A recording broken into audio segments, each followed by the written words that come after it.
اللہ تعالیٰ کا فرمان ہے کہ تمہارے اوپر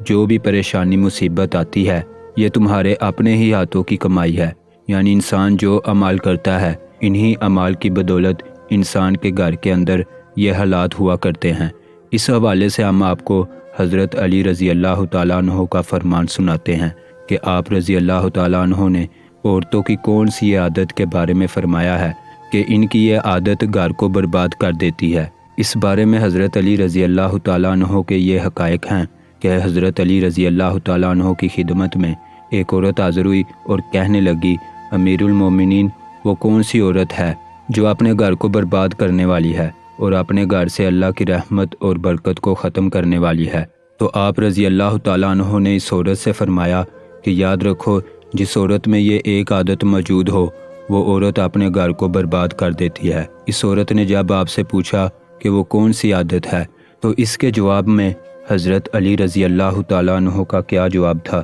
ناظرین، یہ جواب بڑا ہی غور طلب ہے۔ حضرت علی رضی اللہ تعالیٰ عنہ نے فرمایا کہ یاد رکھو، جو عورت گھر میں کھانا پکاتی ہے اور اللہ کا نام لیے بغیر ہی کھانا پکانے میں مصروف ہو جاتی ہے اور کھانا پکاتے وقت اپنے دل و دماغ میں حسد، کینہ اور نفرت رکھتی ہے، تو یاد رکھو یہی وہ عورت ہے جو اپنے ہی ہاتھوں سے اپنے گھر کو برباد کر دیتی ہے۔ یاد رکھنا، جب عورت کھانا پکاتی ہے تو اس کے احساسات کا اس کھانے پر اثر ہوتا ہے، اور یوں حسد، نفرت اور بغض کے ساتھ جو کھانا پکایا جائے تو اس کے اثرات اس پر بھی ہوں گے جو اس کھانے کو کھائے گا، اور یوں اس گھر کا سکون اور امن ختم ہو جائے گا اور اللہ کی رحمت اور برکت اس گھر سے دور جانے لگے گی۔ تو اس عورت نے حضرت علی رضی اللہ تعالیٰ عنہ سے پوچھا کہ امیر المومنین، اس سے بچنے کا کوئی حل ہے؟ تو آپ رضی اللہ تعالیٰ عنہ نے فرمایا کہ جب بھی کھانا پکانے کے لیے بیٹھو تو اللہ کا نام لے کر کھانا پکایا کرو،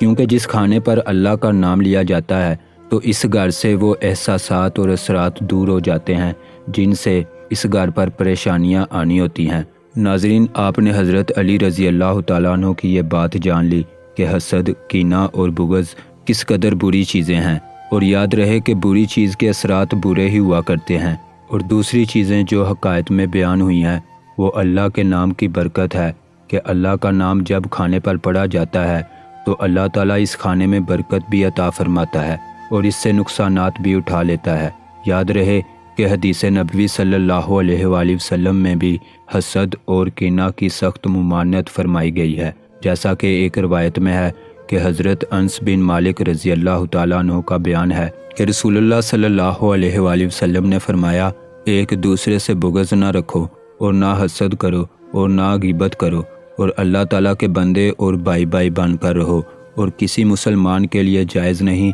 کہ وہ اپنے بھائی سے 3 دن سے زیادہ جدا رہے، یعنی قطع تعلق کرے۔ ایک اور روایت میں ہے کہ نبی کریم صلی اللہ علیہ وآلہ وسلم نے فرمایا کہ لوگ ہمیشہ بلائی سے رہیں گے جب تک وہ حسد سے بچتے رہیں گے۔ تو ان روایات میں حضرت کی ممانعت اور ساتھ یہ بھی فرمایا ہے کہ حسد اور بلائی دونوں اکٹھے نہیں ہو سکتے۔ جہاں حسد ہوگا وہاں بلائی اور برکت اور اللہ کی رحمت نہیں ہو سکتی، اور جہاں بلائی اور اللہ کی رحمت و برکت ہوگی وہاں حسد کا کوئی کام نہیں۔ یاد رہے کہ ہر اخلاق کی برائی نقصان دہ ہے، کبھی یہ نقصان دنیا میں ہی نظر آ جاتا ہے اور کبھی آخرت تک موقوف ہو جاتا ہے، لیکن حسد یا جلن ایک ایسی بیماری ہے جس کا شکار دنیا میں ہے، نفسیاتی اذیت اٹھاتا ہے اور دل ہی دل میں گٹ گٹ کر مختلف ذہنی اور جسمانی امراض میں مبتلا ہو جاتا ہے، یعنی حسد کی سزا کا عمل اس دنیا سے ہی شروع ہو جاتا ہے۔ اسی وجہ سے قرآن میں حسد کرنے والوں کے شر سے اللہ کی پناہ مانگنی چاہیے،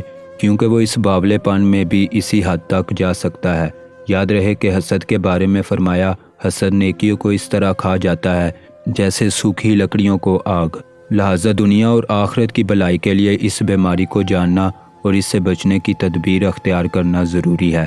یہاں مختصر آپ کو یہ بات سمجھانے کی کوشش کرتے ہیں کہ یہ حسد کیا چیز ہے۔ یاد رہے کہ حسد کے لغوی معنی کسی دوسرے شخص کی نعمت یا خوبی کا زوال چاہنا یا اس کے نقصان کے در پہ ہونا ہے۔ مثال کے طور پر ایک شخص جب دیکھتا ہے کہ اس کے بھائی کے پاس کار آ گئی ہے تو وہ آرزو کرتا ہے کہ کاش یہ کار اس سے چھن جائے، اس کی کار کو کوئی نقصان پہنچ جائے تاکہ اس کی راحت میں اضافہ ہو۔ حسد کی نشانیاں یہ ہیں کہ کسی کی ترقی سے دل میں گھٹن محسوس ہونا، اس کے نقصانات کی تمنا کرنا یا نقصان ہو جانے پر خوش ہونا۔ ناظرین، یہاں آپ کو یہ بھی بتاتے چلیں کہ حسد کا ٹیسٹ کیسے کیا جا سکتا ہے۔ تو اگر آپ چاہتے ہیں کہ آپ اپنا ٹیسٹ کر کے یہ معلوم کریں کہ کہیں آپ بھی حسد جیسی بیماری میں مبتلا نہیں ہیں، تو اس کا ٹیسٹ یہ ہے کہ اگر آپ کو دوسروں کی تکلیف پر خوشی اور ان کی کامیابی پر دکھ ہوتا ہے، اور اس کے ساتھ ہی آپ اس کے نقصانات ہونے اور اس کی نعمت کے چھن جانے پر خوش ہوتے ہیں،